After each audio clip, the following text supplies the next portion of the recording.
Olá, entusiastas da melhoria contínua. Nós estamos aqui em mais um episódio do podcast Vem pro Gemba, que fala sobre melhoria contínua, sobre gestão, produtividade, planejamento, estratégia, liderança, dados de mercado, tendências de mercado. E hoje eu estou aqui com a ilustre, honrosa Miriam Gasparin, dispensa comentários, uma das jornalistas mais importantes do estado do Paraná, um grande nome que já tem aí mais de 20 prêmios na área do jornalismo econômico, também é atuante na Band News, sempre nos trazendo novidades, e hoje eu falei para ela que ela às vezes traz uma notícia de impacto, mas ela tem o poder de não nos assustar, isso é um grande talento da Miriam.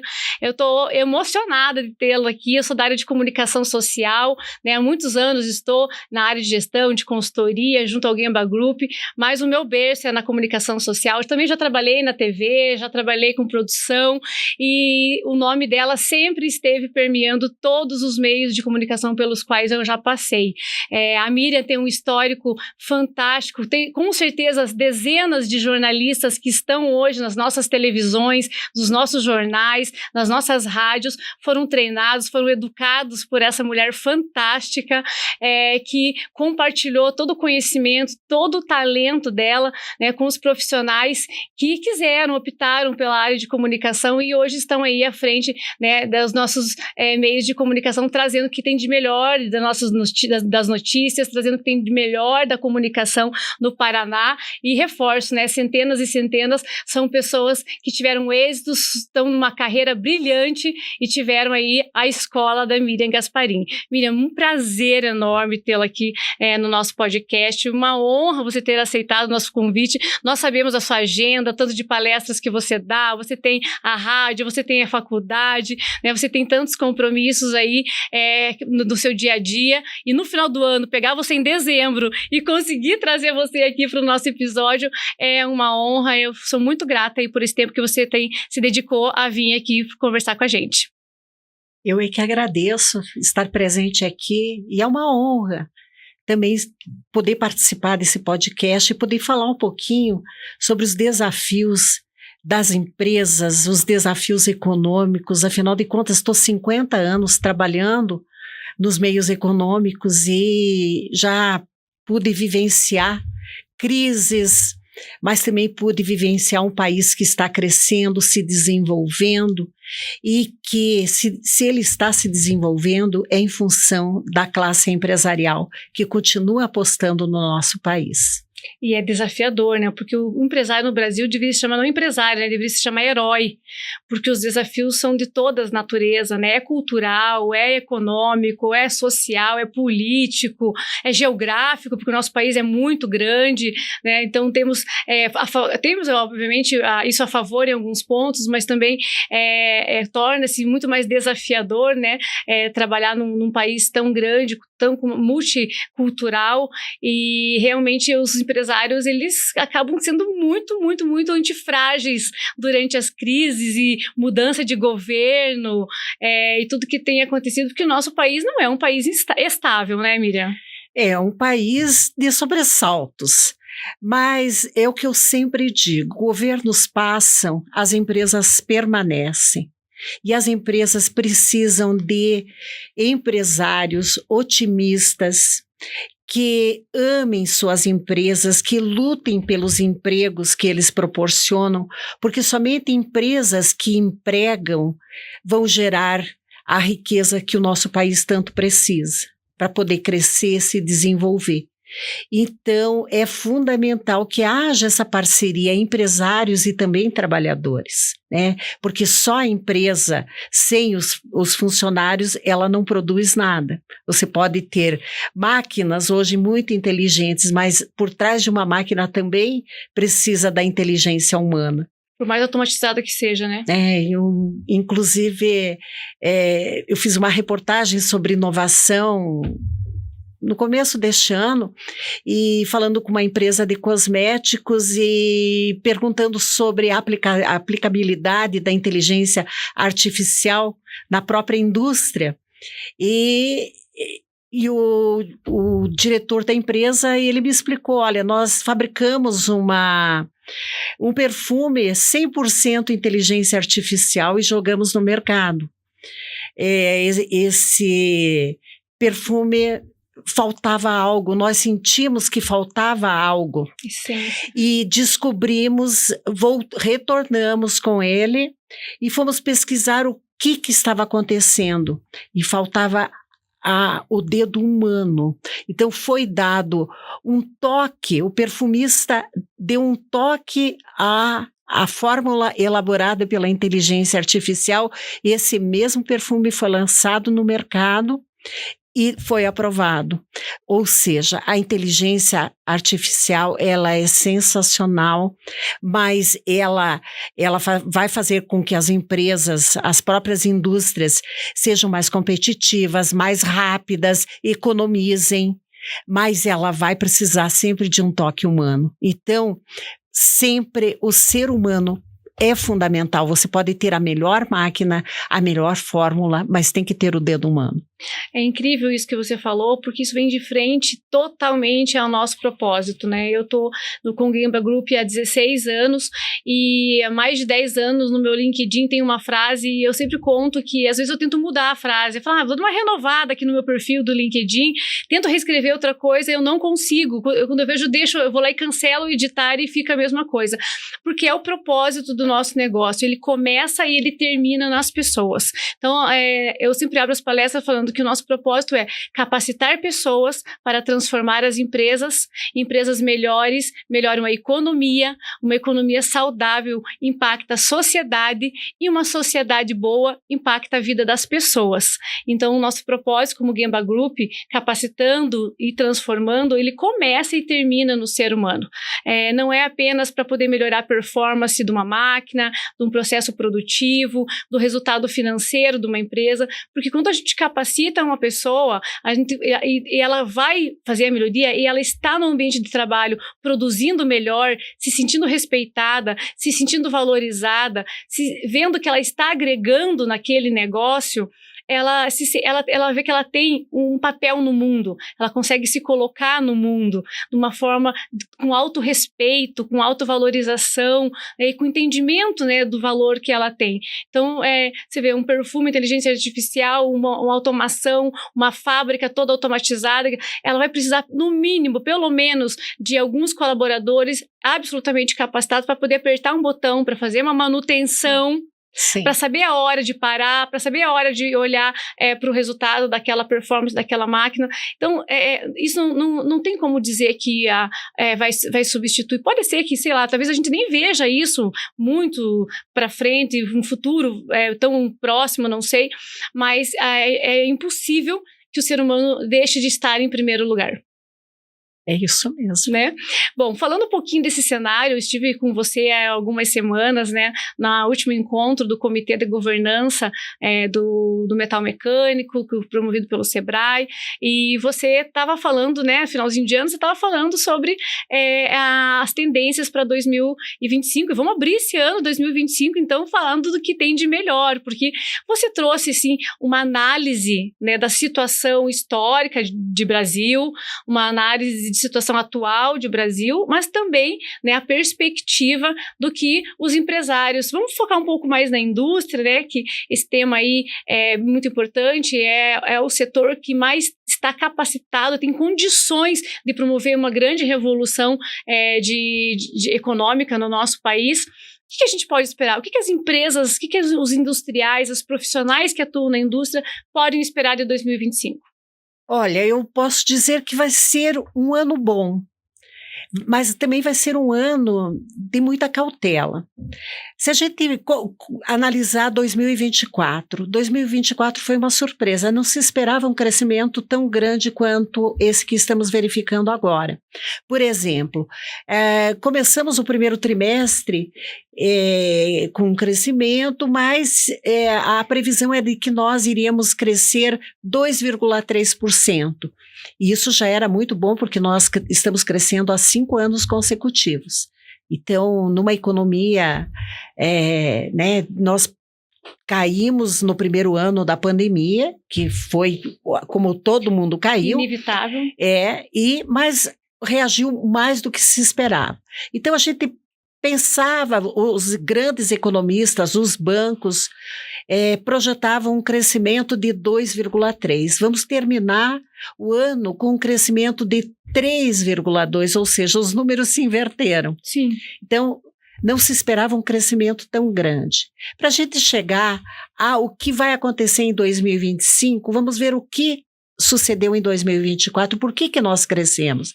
Crescemos, primeiro, porque nós tivemos um consumo maior das famílias. E aí até você vai pensar, nossa, mas como um consumo maior? Tivemos os próprios programas assistenciais do governo federal contribuíram. O aumento real do salário mínimo contribui, embora a gente pense assim, mas o salário mínimo é tão baixo, mas quando você dá uma contribuição real, um aumento real do salário mínimo e esse dinheiro é jogado na economia, nós vemos nos números que estamos vivenciando agora e que realmente vão se confirmar, né? Então, e outra coisa muito importante, nós tivemos investimentos produtivos este ano. Então, os investimentos produtivos é a melhor coisa que uma economia pode acontecer, porque o consumo... Quer aumentar o produto. Mas quando você investe, que a indústria investe na sua capacidade ou na abertura de novas indústrias, você gera empregos. Você gerando empregos, você faz o quê? Você gera renda. Renda gera impostos, né? Gera consumo, aumento de consumo, e isso tudo contribuiu para que nós tivéssemos, então, um aumento bem acima do que se esperava do produto interno bruto. Bom, 2025 chega aí com alguns desafios, né? Mas nós vamos continuar crescendo, não tanto como já crescemos em 2024. Mas vamos continuar crescendo, o consumo vai cair, primeiro porque a política do aumento do salário mínimo está mudando, então nós não vamos ter um aumento real como tivemos até então. O que vai acontecer? O consumo vai diminuir, porque os juros também vão subir. E esse de bens de consumo. Sim, quando eu falo em consumo, seria bens de consumo. Bens de consumo, sim. Então, o que acontece? O juro é um grande problema. Por quê? Primeiro, quando você tem um juro alto, o setor produtivo ele se retrai, os projetos são engavetados. Porque com juro alto, às vezes é muito melhor você manter aquele dinheiro aplicado num banco que você ganha muito mais do que você vai investir no teu setor e ganhar menos e ser desafiado. Muitas vezes o teu projeto pode não vingar. Então, quando o juro é muito ruim, juro alto, o que ele faz? Retrai o consumo. Porque as pessoas não podem comprar. Difícil. Hoje, a gente vê que as pessoas compram parcelado, compram no cartão. Então, eu posso dizer para vocês que hoje, o maior desafio hoje não é a inflação. Muitos falam, não, mas nós estamos com uma inflação que está subindo. A inflação nossa é controlável, porque nós hoje não temos uma inflação de demanda. Nós temos uma inflação de custos, né? Nós não temos uma demanda exagerada, como nós já tivemos em outros anos em que tivemos uma hiperinflação, inclusive. A gente tinha uma inflação de demanda, nós tínhamos muita procura e pouca oferta de produto. Mas hoje não acontece isso. Então, a nossa inflação hoje é de custos e o grande problema mesmo nosso e desafiador é a questão da inadimplência. Eu posso dizer, ao lado da taxa de juro, o grande problema do Brasil hoje é o alto índice de inadimplência. Qual que é o índice atualmente do Brasil? Se você pegar de cada 10 empresas, 3 estão devendo. Falando de empresas. De empresas, você tem 30% de inadimplência. Agora, no caso, pessoa jurídica. Agora, pessoas físicas, você tem mais de 70 milhões de pessoas devendo mesmo. Não devendo um mês, devendo mais vários meses de compromissos financeiros. 70 milhões é um É terço. muito mais. É um terço da população. Também. Então, você tem muita... E essa inadimplência, o que ela faz? Você é inadimplente e você não volta a comprar. Então, são pessoas que são retiradas do mercado. Do consumo, deixam de consumir. Sim, você deixa de consumir, porque você não pode comprar porque você está com o nome sujo. Então, o que tem que ser feito? Este ano até foram feitos alguns programas, o próprio governo federal lançou programas de limpar nome, Serasa negociou dívidas, mas mesmo assim o percentual continua muito elevado. E se o juro subir mais, nós teremos uma inadimplência maior. E com inadimplência, o consumo cai.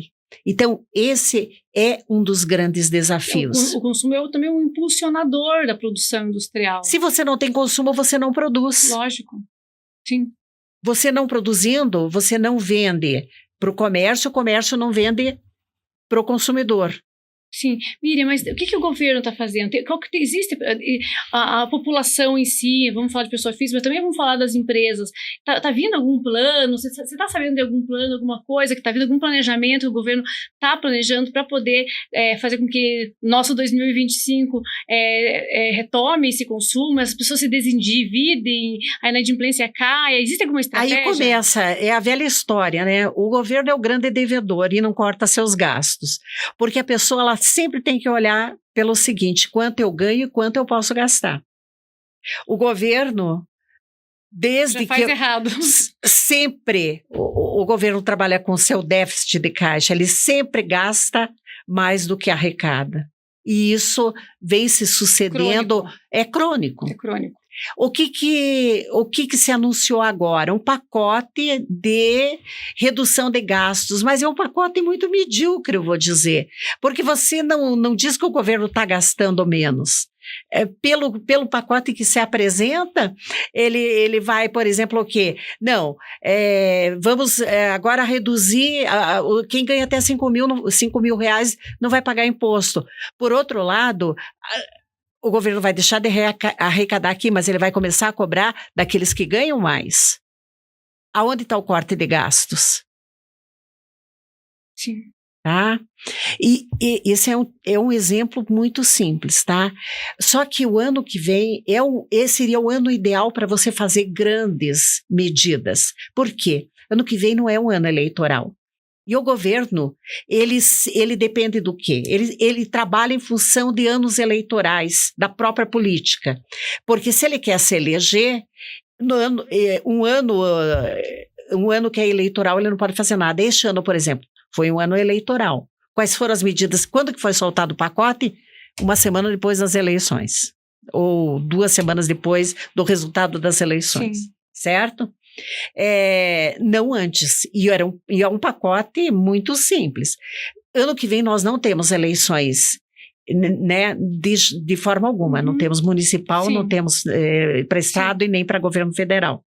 Então olha, é só ter boas intenções, aplicar um bom programa de governo para cortar os seus gastos. Você tem que começar da base de cima, né?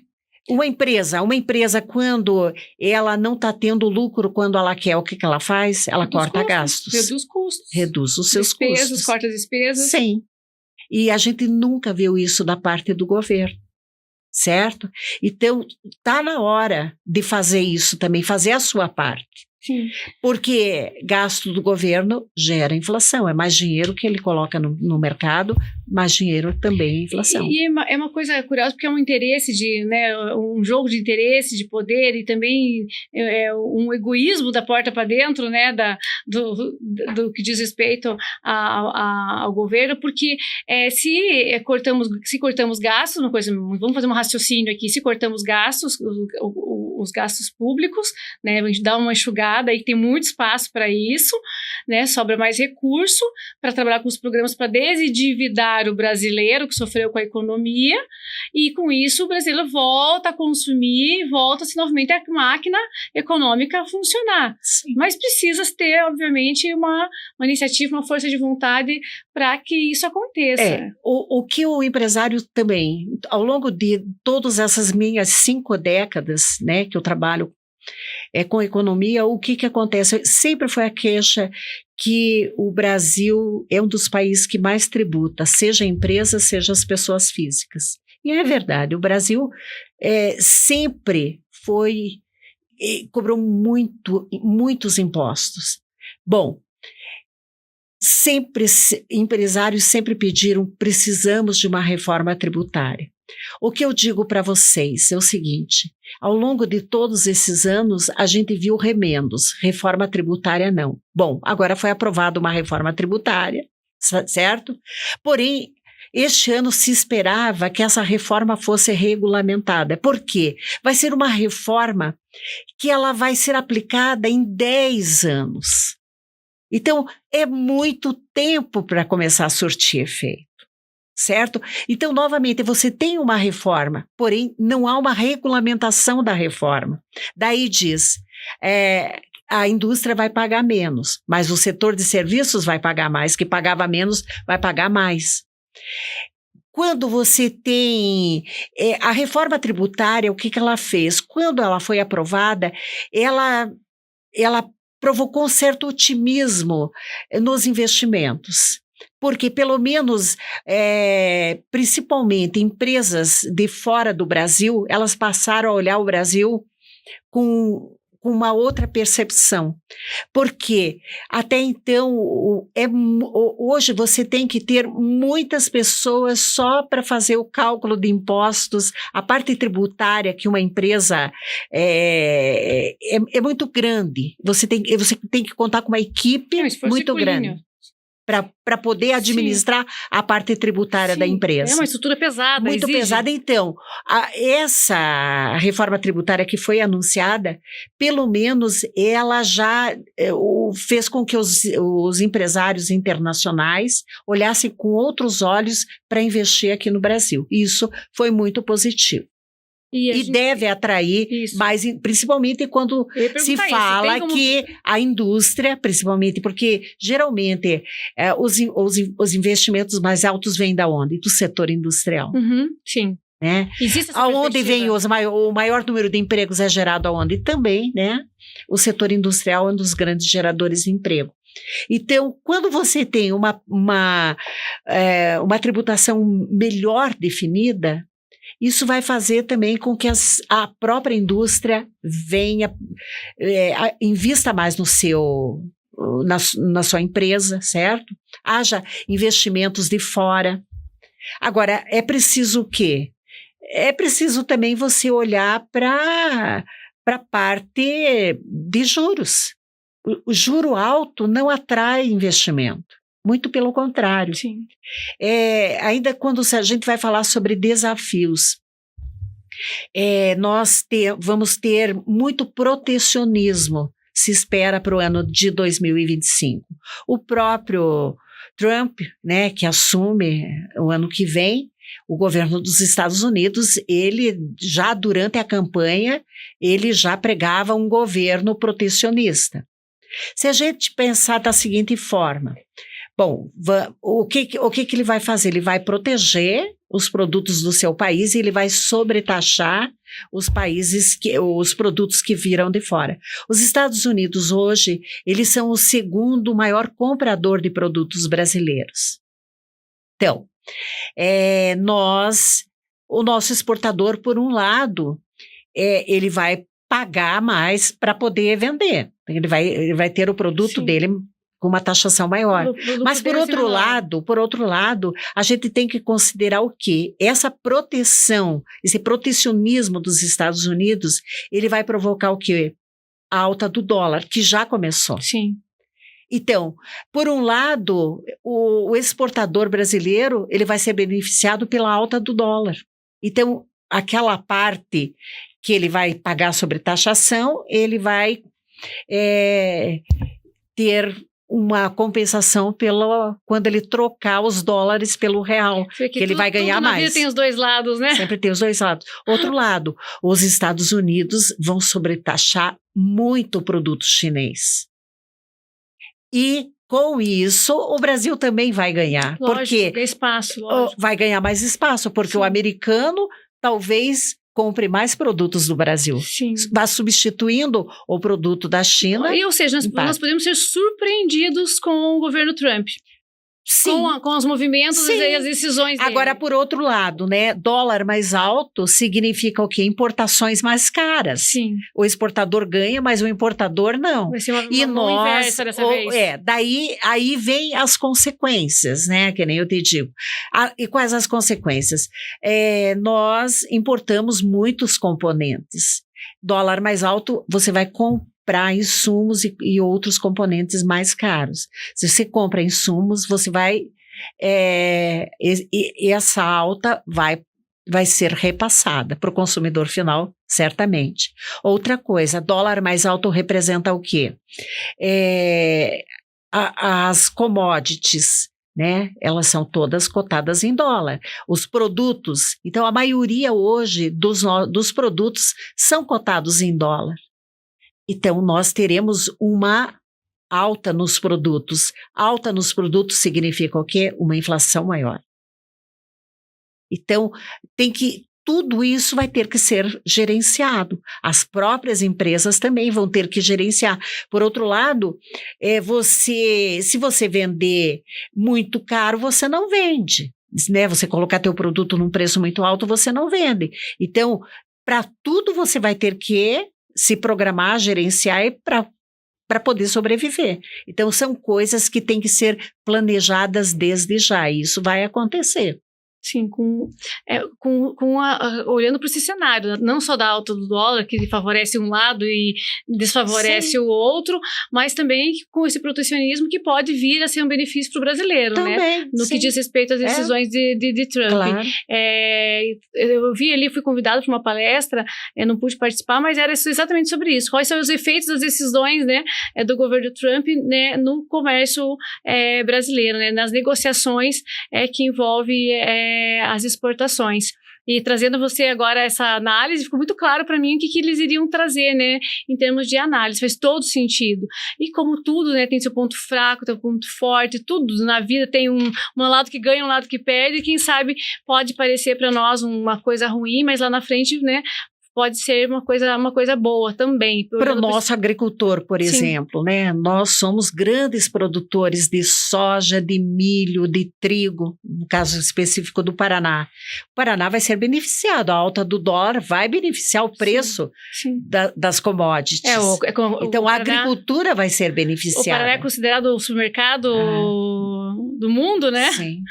Então, acredito que isso daí faz todo sentido. A própria agricultura já está trabalhando, né, com um preço de dólar maior e já está plantando sabendo que vai poder negociar com os seus produtos como valor maior. Sim, Miriam, você falou bastante dos juros, né? Você trouxe bastante a questão dos juros, né? Dos desafios em relação também ao governo Trump, aos juros, esse cenário todo. Mas assim, eu gostaria de pedir tua opinião e ver dentro desse cenário, porque dentro daquela palestra, aquele estudo que você trouxe, você falou que a indústria vai ter alguns desafios. Você falou de inovação, né, você falou dos juros, você falou de inovação, mas lá uma das primeiras infraestrutura. Mas um dos primeiros itens que você trouxe é algo que é o motivo do nosso podcast, né? O tema aqui do Vem Pro Gemba, que é a qualificação profissional, né? Do setor da indústria. Tanto é que no começo aqui eu tinha até trazido que, né, no site da Agência de Notícias da Indústria, falando aqui sobre o mapa do trabalho 2025-2027, nós estamos falando de agora para daqui 2 anos, o Brasil precisará qualificar 14 milhões de trabalhadores em ocupações industriais até 2027, com foco em formação continuada. O que quer dizer esse dado? capacitado dentro de um cenário prático? Olha, hoje nós vivemos uma taxa de desemprego de 6%. É uma taxa muito baixa, talvez uma das taxas mais baixas que o Brasil já viveu. Né, surpreendentemente, né? Sim. Porque nós tivemos uma elevação grande durante o período de pandemia, com vários setores, principalmente setor de turismo, setor de serviços, que é também um grande empregador, que teve que parar. Mas todos esses empregos foram recuperados. Hoje a gente trabalha com uma taxa de desemprego de 6%. Baixíssima. Né? É muito baixa. Agora, você precisa, várias áreas precisam de qualificação. Né? O que profissionais qualificados representam o quê? Eles têm capacidade melhor para mudanças, eles tornam a empresa mais competitiva, profissional qualificado ele é mais prático, né? Ele produz mais porque ele entende o que ele está fazendo. E é preciso você qualificar, independente da área que você trabalha, você precisa de uma qualificação. Então não adianta você fazer um curso profissionalizante e depois vai fazer uma faculdade. Você tem que, essa profissionalização ela deve ser contínua, principalmente em função de todas essas mudanças que estão ocorrendo no mundo. A tecnologia ela tá correndo muito rápido. Né? Então, você não pode parar com o teu diploma lá de graduação. Você saiu da graduação, você já tem que ir para uma pós-graduação. Por quê? Você vai fazer uma especialização em uma determinada área. Hoje você precisa de profissionais qualificados em áreas, profissionais generalistas. São necessários, mas aquele que é o especialista é fundamental e as empresas precisam apostar mais também nos profissionais, qualificar mais o seu quadro funcional.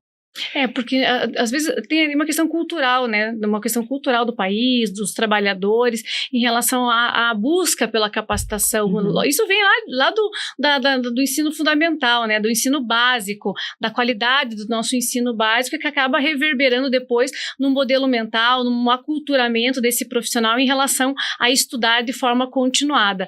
Mas eu me refiro mesmo às empresas, porque as empresas precisam desse profissional capacitado para que ela possa ser competitiva, para que ela possa entregar com qualidade, para que ela possa ter bons clientes, para que ela possa continuar dentro do mercado com o seu produto, com o seu serviço. Eu me refiro, por exemplo, quando a gente vê dados como esse, que nós temos aqui, olha, dezenas de recortes FGV, da Exame, CNI, ONI, USP, diversos artigos, ANDES, Sindicato Nacional das Instituições Industriais. Nós vemos aqui diversos artigos e matérias que falam, e que resume tudo isso aqui, olha, são 14 milhões, pelo menos 14 milhões de trabalhadores da indústria, ocupação da indústria, que é o fomento, né, dessa economia que precisa se capacitar. Também vale, né, um pensamento a empresa ela precisa pensar o colaborador não capacitado vai me custar muito mais caro do que eu capacitá-lo, porque ele vai ter retrabalho, ele vai desperdiçar material, com o trabalho ele desperdiça tempo. E aí entra a produtividade. O que toda empresa busca? Ser mais produtiva. Sim. Né? Quanto mais produtiva, mais você terá lucro, né? Quanto maior for a tua produção, mais você no final vai ter um lucro melhor. Então, mas essa produtividade, ela só vai ser alcançada se você tiver bons profissionais. Então, tem que qualificar. E não só a indústria, o comércio também precisa qualificar. Porque, olha, eu tenho notado, eu sou uma pessoa que observa muito. Quando eu vou numa determinada loja, eu gosto muito ainda de observar os ambientes, e eu sinto que principalmente no comércio ainda, não há profissionais qualificados para atender. Principalmente quando você vai assim, final de ano, quando principalmente o comércio, ele contrata muitos temporários. E a gente sente que aquele profissional ele não está engajado com a empresa. Ele foi contratado para suprir uma necessidade, mas ele não está engajado, ele não conhece. E o profissional, ele precisa primeiro, para ser produtivo, ele também tem que conhecer a sua empresa. O seu processo. Toda empresa. Nem que seja um processo no atendimento de venda, um processo de reposição de produto na prateleira. Ele tem que saber qual é a missão da empresa que ele está trabalhando. Onde eu estou trabalhando? Para que eu estou trabalhando? Para quem eu trabalho? Sim, como que essa empresa quer ser vista no mercado? O colaborador, ele é uma representação do negócio. E outra coisa, um profissional qualificado, ele vai encontrar novas oportunidades de emprego. E quando você se qualifica, você também tem oportunidade de fazer o teu network. Sim. Porque você está em contato com outros profissionais. No meu ponto de vista... Então, a grande vantagem é profissionalizar você, e você não pode parar nunca, é uma jornada contínua. Contínua, né? Tanto é que a gente olha aqui no resumo de tantos estudos, chega-se a um número de 14 milhões de trabalhadores em ocupação industrial, com foco na formação continuada. Então, é óbvio, porque às vezes você precisa reciclar, precisa rever um conceito, rever uma metodologia, rever uma ferramenta. Quando a gente fala de empregabilidade, eu sempre falo, empregabilidade não é só para você que está desempregado. Olha, estou desempregado, preciso fazer alguns cursos para melhorar minha empregabilidade e conseguir um novo trabalho. Não. A empregabilidade de verdade, a manutenção da autoempregabilidade é você se manter de forma continuada em desenvolvimento e capacitação de novas habilidades para que você possa ser competitivo para outras oportunidades. Né? Para você estar preparado para quando você aparecer uma outra oportunidade, você está preparado para aquilo. Então, você está investindo na sua empregabilidade. Estou trabalhando, eu tenho meu cargo, minha ocupação, tenho meu emprego, tá, mas e se aparecer uma coisa melhor, será que eu posso competir lá fora? Né? Então, a empregabilidade, ela tem esses dois viés, e nos dois deles, a capacitação, a qualificação, o autodesenvolvimento, ele se faz necessário nos dois cenários. E, olha, eu vou te dizer, eu sempre brinco, né? Eu sou um grande exemplo, né, de que eu sempre busquei me profissionalizar. Eu entrei na faculdade, eu comecei a trabalhar, eu entrei na faculdade em 1972, né? E me formei em 1975. Eu comecei a trabalhar em 1974 com carteira assinada. Até hoje ainda trabalho com carteira assinada, 50 anos de carteira assinada, né? E a minha faculdade, eu aprendi a escrever matérias em máquinas de datilografia. Aprendi a diagramar em paicas. Então, o jovem nem imagina o que seja isso. Mas, então, imagine se eu tivesse parado no tempo. 50 anos, quanto foi a evolução do mercado? A entrada da informatização, e eu trabalhei no primeiro jornal do Paraná que informatizou a redação. E todos esses foram desafios. Eu aprendi na aula de fotografia da universidade, eu estudei na Universidade Federal do Paraná, a revelar fotografia. Né? A gente passa por um processo, a tecnologia avançou muito rápido. Quando chegou o fax, nossa, que alegria! Né? Era uma alegria você ter um fax, que você podia se comunicar, passar mais rápido, porque até então era o telex. E o e-mail? Nossa, depois quando veio o e-mail, nem se fala, né? Não, as tecnologias hoje... Telegrama. Eu passava, para fazer matérias especiais, eu passava tardes na biblioteca pública pesquisando jornais e revistas. Hoje você abre o teu computador, você tem todas, basta você saber utilizar as informações. Sim. Mas você consegue tudo muito fácil.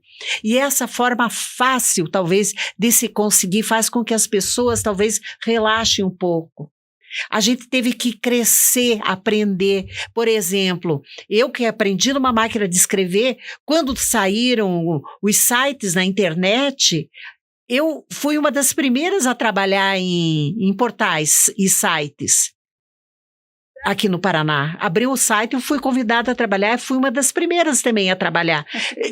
Redação totalmente diferente de um veículo impresso, onde eu trabalhei 30 anos em jornal impresso. Muda muito a forma de escrever para um jornal impresso? Muda.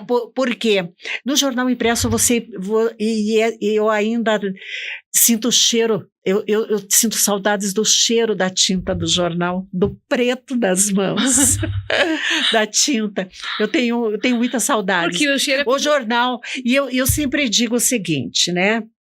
Até eu falo para os meus alunos que eu sempre fui frustrada no seguinte sentido, porque eu sempre apurei, sempre soube mais do que o meu leitor, sempre soube mais do que, ou sei mais do que o meu ouvinte, e do meu leitor de internet, porque no jornal você tinha que se limitar a tantos números de caracteres, você fazia uma reportagem, entrevistava trocentas pessoas, mas você tinha lá 3.500 caracteres para escrever, quando você tinha conversado 2, 3 horas com uma determinada fonte. Cortar. Quando rádio, então nem se fala, gente. A minha coluna do rádio tem 3 minutos e meio, 4 minutos. Às vezes eu converso 1 hora e 2 horas com uma fonte para tirar uma matéria que eu tenho que contar para o meu ouvinte em 3 minutos e meio, 4 minutos. Então eu sei mais que o meu ouvinte. Condensar. E o texto da internet é cada vez mais enxuto. O jornal você investigava mais, você colocava mais fontes, você fazia matérias maiores. Hoje a internet, o próprio forma de consumo, de você consumir a informação mudou muito. As pessoas, elas querem informação curta e rápida, eles não... E vídeo, além de tudo. Mas ainda tem os que gostam de ler, né? Mas tem que ser tudo muito rápido. É tudo muito rápido. E aí eu vejo assim que as informações, elas não são totalmente apuradas, não em função de que o jornalista não apurou, mas em função de que ele é preso a um determinado espaço. Você tem que produzir uma matéria curta. As pessoas não têm mais tempo de se informar, elas só têm que se informar o essencial. Às vezes perde. Mas, por exemplo, você tem o teu próprio portal, né? Sim. Você tem, escreve para alguns meios de comunicação, alguns portais. Temos aí a rádio, né? Que você está há tantos anos lá, mas você também tem o seu próprio portal. Lá no seu portal é onde você solta o verbo, ou lá também você é corrigida? Aí eu aprendi. Quando eu trabalhava em veículo impresso, e a gente, de vez em quando, lá na redação, ficava lá, se revoltava, como todo jornalista de vez em quando se revolta. Daí o nosso diretor de redação dizia o seguinte para nós: vocês querem receber no final do mês? Queremos. Então escrevam o que é recomendado pelo patrão de vocês. O dia que vocês quiserem escrever o que vocês têm em cabeça, então criem o seu próprio veículo. E foi isso assim, pensando dessa forma, que eu criei o miriamgasparim.com.br. Então hoje eu coloco tudo aquilo que eu quero, eu posso escolher o que eu quero colocar. E eu, quando quero escrever uma matéria grande de 14.000 caracteres, eu coloco porque esse portal é meu.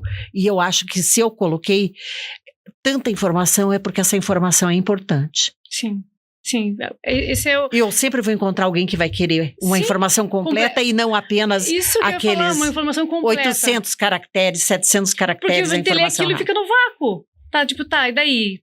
É a mesma coisa assim, jogou uma esquinha, na hora que eu fui pegar para poder ver do que era, acabou, né? Eu gosto muito de escrever e eu sou dos textos densos. E é por isso, porque tem todo um contexto que você precisa elaborar para você poder entrar no assunto, justificar aquilo, ter uma própria argumentação e fazer uma conclusão. Então, acaba que o jornal, na minha opinião, o jornal ou o meio de comunicação, a plataforma online, né, os canais digitais, eles acabam ficando sempre muito rasos. As notícias são sempre muito rasas. As informações, elas são superficiais, certo? Porque você precisa de um espaço curto. Alega-se que as pessoas não querem textos longos. Tá? A mesma coisa se fala, não, o jornal impresso morreu. Eu viajei agora, semana passada, pro Nordeste brasileiro, fui fazer matéria numa grande indústria de beleza e nós fomos em 25 jornalistas. Conversando com os jornalistas do Nordeste, eu voltei tão feliz porque lá o jornal impresso não morreu. Lá eles têm portais, mas o que realmente conta é o impresso. E eu fiquei tão feliz quando eu soube disso. Eu também, porque no Sul, infelizmente, O impresso. Aqui no Paraná a gente já teve 7 jornais impressos, hoje não temos esse jornal impresso. Mas mais nada, zero? Não temos mais. Fecharam as gráficas do jornal. Acho que para vocês, assim, né, da geração de vocês, jornalista, é uma perda, é um luto, né? Pois é, por isso que eu tenho saudades do cheiro da tinta. Do cheiro da tinta. Olha só, nós estamos aí já com alguns minutos que encerramos nosso tempo. Vamos encerrar. É uma delícia conversar com gente inteligente como você, com tanta bagagem, que traz tanta leveza nas informações. O nosso podcast está de portas abertas, de estúdio aberto, para você voltar quando você quiser. Se você quiser falar abertamente aí dentro dos nossos canais, que o podcast ele é veiculado nas plataformas do YouTube, do Spotify, Deezer, do Amazon. Quando você quiser esse espaço, ele é todo seu, sinalize que vai ser um prazer te receber mais vezes, Miriam. Eu é que agradeço a oportunidade, foi tão bom lembrar também dos momentos, né? Porque o que a gente vê, nós vivemos o presente, mas o presente é o quê? Teve um passado, né? Então a gente chegou até agora, a própria economia hoje caminha, mas teve um passado pior.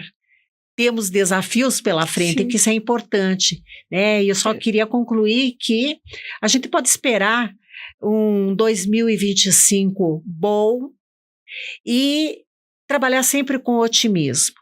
Que as empresas tenham em mente que governos passam, as empresas permanecem e os trabalhadores que precisam se qualificar, nunca parar, porque o mundo está evoluindo de uma forma muito rápida.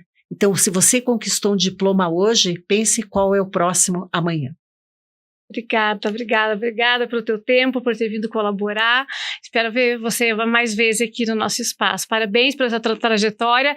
Nós temos aqui Agnes, cadê a Agnes? Temos uma pequena homenagem para você, uma singela homenagem, apenas um ato simbólico para celebrar os seus 50 anos de carreira, 50 anos de trajetória como jornalista econômica no nosso estado, continua ativíssima em palestras, professora da universidade, colunista de uma rádio importante, sempre com temas relevantes, e nós vamos fazer aqui um pequeno troféu. Agnes, obrigada. A Agnes é nossa produtora do nosso podcast, é uma singela homenagem, um troféuzinho que diz: Miriam Gasparim, aos seus 50 anos de carreira, nossa homenagem à sua honrosa trajetória construindo a história do jornalismo econômico do nosso país. Parabéns. Nossa, estou até emocionada. Muito obrigada, não esperava. Muito obrigada mesmo, de coração. Que bom que você pôde compartilhar comigo esse momento e chegar até aqui no fim desse podcast. Agora eu vou tirar foto com ela e eu vejo vocês no próximo episódio do Vem pro Gemba.